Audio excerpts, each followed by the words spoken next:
This film is stunning in so many ways. If for some weird reason you didn't already know how brilliant Saoirse Ronan is, this film makes it an undeniable fact. This is also her first producing project. The Outrun is based on the best-selling memoir by Amy Liptrot. And Saoirse plays a young woman called Rona.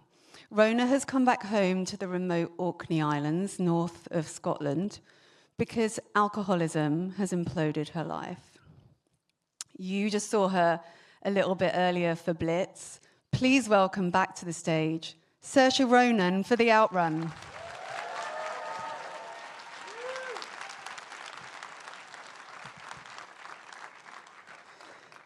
I'm back again. I'm sorry. So before we get talking about this film, let's roll a clip.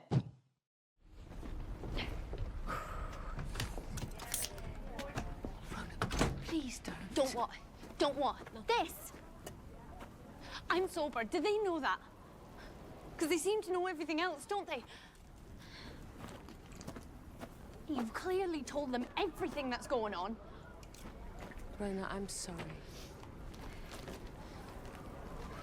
Come back inside. In a minute. Don't start reading the Bible without me.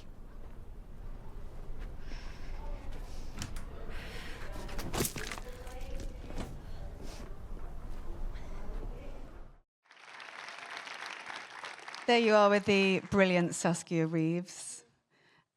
So first off, let's talk about how you found this project, your first producing project.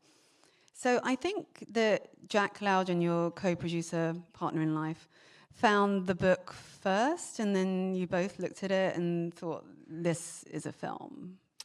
Yes. Well, first of all, we just knew that we loved the book. So he had taken a trip to the Orkney Islands years and years before we ever actually read the book. He'd gone up there to research this Arctic explorer called John Ray, who came from the Orkney Islands, which is a fascinating story in itself. Don't take the rights, they're ours. No, I'm joking. And so he bought the book, he never read it, and then we were in lockdown and we were reading, 3 books a week like everyone else. And we picked up the Outrun and both just felt like this was, if we could make it work, it wasn't an obviously adaptable book, but if we could make it work, it would be an incredible role for me to get to play. Personally, it would be a real feat for me because it was a subject matter that I was always sort of threatening to explore. And we also just, we didn't know at the time that we wanted to produce or develop necessarily, but I think we're both very passionate, being a Scottish and Irish actor, that so often we have been sort of misrepresented by, people making movies about our home that don't really feel authentic. And so we wanted to be a part of bringing a Scottish story to life that felt modern and fresh. And and this just had all of that, so. So you approach Amy and attain the rights to the film to work with her on this, right? No, not quite. Sarah Brocklehurst had the rights. So she had been working with Amy Liptrot, who the film is about and who wrote the memoir, for a few years at that stage, and they'd been trying to piece it together, and then when we expressed an interest, it kind of all fell into place. So that was sort of the beginning of like a 3.5-year development process. So you just mentioned that you'd been threatening to explore this topic. You gave us an interview for our magazine, and you said something that really stuck with me, and I keep thinking about it. You said that playing Rona really helped you deal with your personal feelings about what you've seen of addiction. And I think everyone can relate to that. Everyone knows someone who's struggled with it in some form or another. And it kind of changed how you saw it and how you felt about it. Can you speak to that a little bit? I knew it was something that I needed to do. It was sort of alcoholism for me was like the monster in the corner that I hadn't dealt with for a very long time, and it caused me a lot of pain and resentment and confusion in the way that it does for a loved one of an addict. I think in particular an alcoholic, because so much of it happens, in quite an intimate space. And so I had been on the receiving end of that, and just could see how it can really destroy lives. But I was very sort of comfortable being angry at it, and I wanted to stay in that place for a long time and not actually have to deal with it or understand it fully. And I think it wasn't a coincidence that the time that I finally decided to explore it more and take an interest in understanding it was when I felt very sort of loved and supported in my own personal life. And listen, I'd be lying if I said that, I've come away from this experience being like all forgiving and like everything's fine. It's not. It's an ongoing journey, I think, for anyone who's in recovery themselves, or a family member or a loved one. There's always going to be pain there. There's always going to be loss and grief. But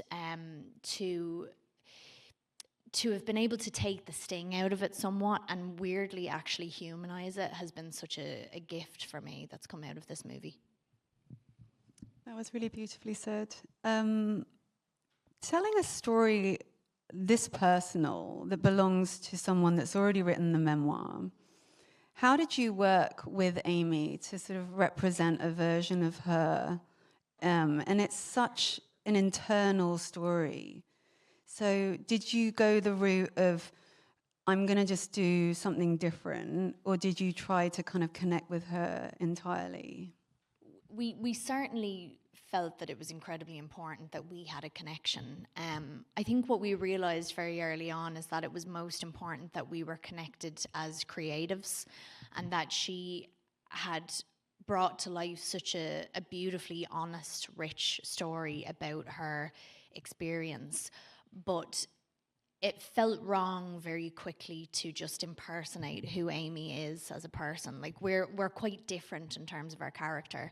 And I think because Nora Finkscheid, our director, wanted this to be largely improvised, and that was a concept that she came up with very early on, I knew that I needed to have some sort of creative license and agency. And if I was going to be sort of coming up with dialogue on the spot, some of me needed to be sort of channeled into who this character was.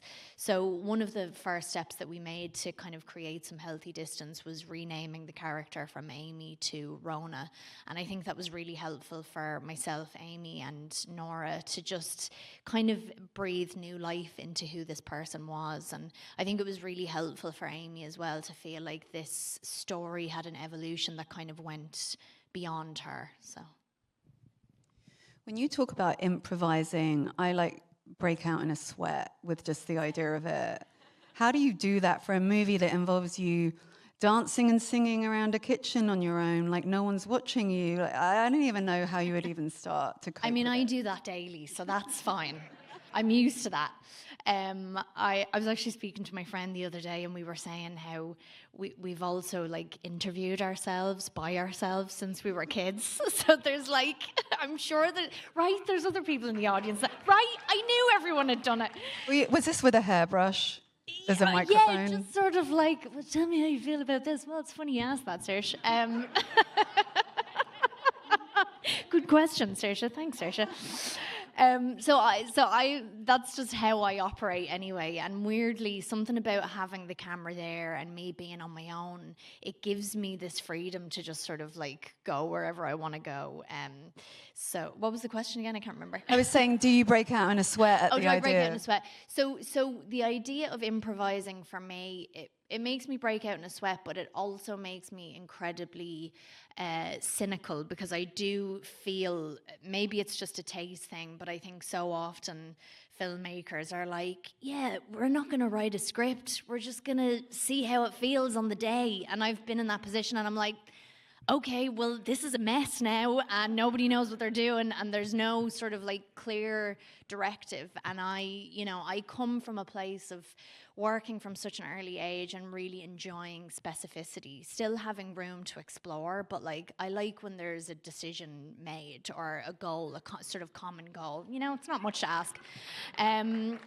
So I did have that conversation with Nora early on. I said, of course, I love that quality. And I think because we're going to be working with so many non-actors, that's something that we will absolutely need to hold on to. But it was really important for me to at least sort of have a directive. And then within those scenes, when I was working with the other professional actors like Saskia and Stephen Delane and Papa Essiadou, but also with the non-actors, I was weirdly able to become sort of author, and I was able to like edit while we were performing, which was a really incredible experience and something that I'd never had before. And I realized very quickly that, because I'm playing someone who for so much of the movie is quite unhinged, whether it's because she's under the influence or because she's hungover or because she's depressed, there's so many extremities to this performance that there kind of wasn't a rule book that I could follow. So I think once I jumped off the cliff, there was this amazing sort of liberation that came with that, and a real sort of sharpness and alertness that came with performing in that environment. So yeah, it was a great experience. It sounds like being a producer really gave you a whole new kind of license in the way that you embodied the role, because it's like you're doing double duty, but it actually fed you.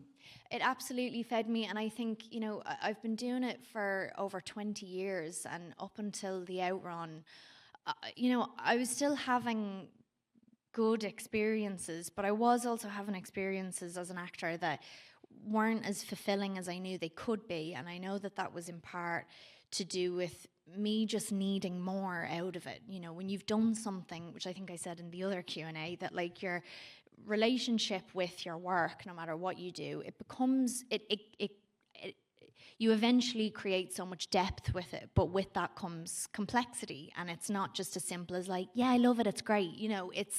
It's a complex thing, and so to be able to use the experience that I've gained over so many years, and to have watched directors who know how to deal with a crew and who don't know how to deal with a crew, and to be able to implement that, what I know, was such a wonderful experience. And I think also just working with crew members and creating a rapport with them as the actor, but also then being able to come up to them at lunchtime and be like, how are you feeling? Like, how has the experience been so far?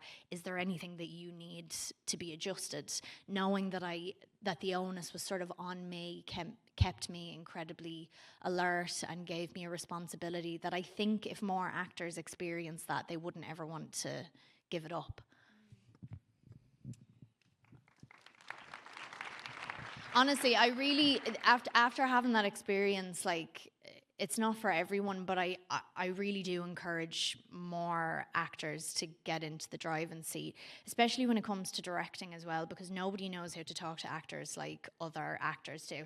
They don't. Like, working with the likes of Greta Gerwig, Ryan Gosling, people like that, I know Bradley Cooper is the same. It's opened up this whole new world to me, where I just think, like, more creatives absolutely have to be at the top, Very well said. Before I run out of time, I have to talk to you about the sheep.